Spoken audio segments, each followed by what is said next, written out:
Okay, Nipper has an important text message to send before we get to work today. We've got his blade in here, and in the last video he had shaped the blade, tapered the tang, and in this one we're going to hammer the bevel into the edge. Hopefully we'll get this whole blade more or less done today. To start the process of forging the bevel, what I'm finding is that it's easiest if we mark the bevel on either side and then work down the blade to hammer the bevel in. Mark is going to pull the blade out of the forge. I'm going to hold this small, or he's going to hold this small cross peen where he wants to start the plunge, and I'm going to be his striker. I'll hit the face of this with another hammer. And don't worry, these are tempered so that I can strike hammer face to hammer face. It's not going to fly apart and kill us with shrapnel.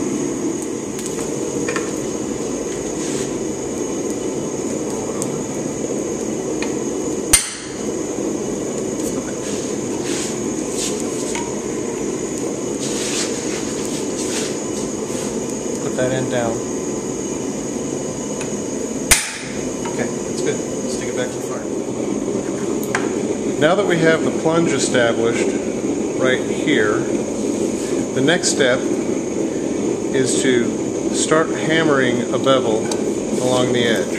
Not the whole bevel, just start at the edge, and then flip it over and start from the plunge right here and hammer a little bit of a bevel on the other side. Trying to keep it centered and sort of establish evenness on either side. You don't want to work the whole bevel on one side and then flip it over and try to duplicate it on the other side.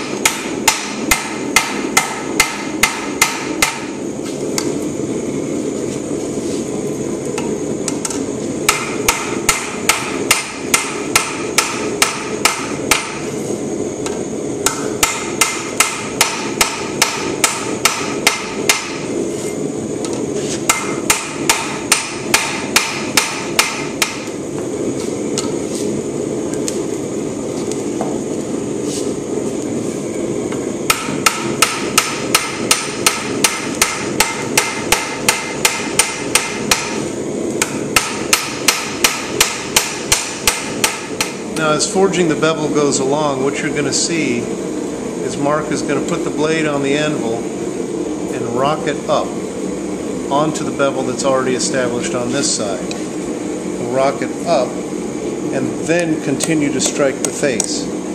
If it was flat like this, he would keep pushing the cutting edge back and forth as he went back and forth on the blade. So he's going to put it on the anvil, rock it up, and then strike on the face.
bevel. This is the first time he's ever done this. I'm going to choke him.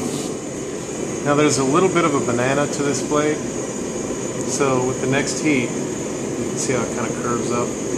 Mark's going to correct that banana over on the flatter end.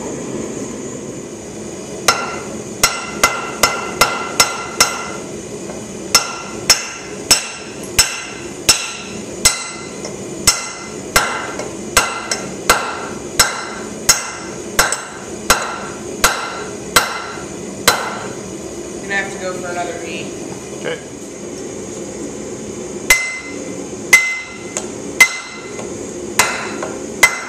Very good.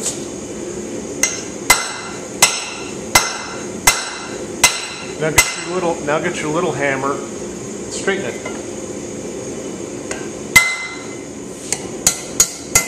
Now straighten the, yeah, do that. The bevel's really, yeah.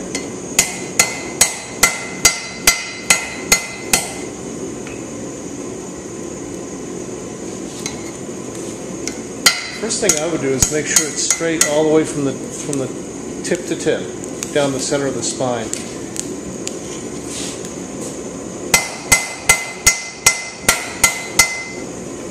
Because if you correct the bevel and then correct the spine, you got to go back and correct the bevel again. it's pretty straight. Let me see. Okay, Nipper has managed to do on his first try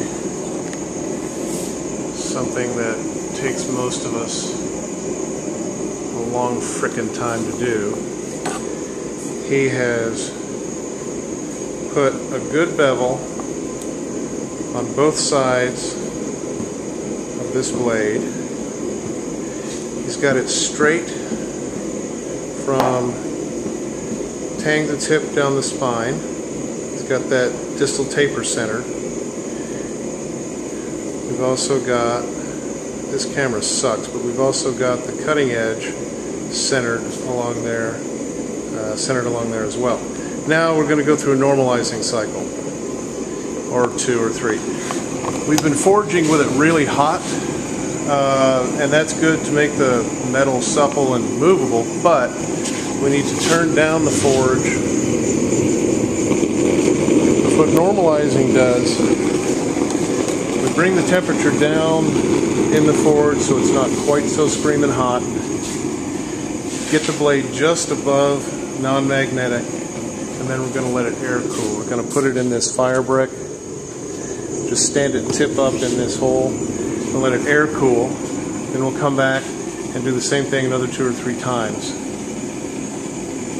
What that does, that helps reduce grain size, and it also helps to relieve the stresses that have been put in the blade through all the manipulations and all the squeezing and moving around of that metal. Now, critical temperature is, the video gets the colors wrong on this, but critical temperature is not that smoking yellow-orange heat that we forge at.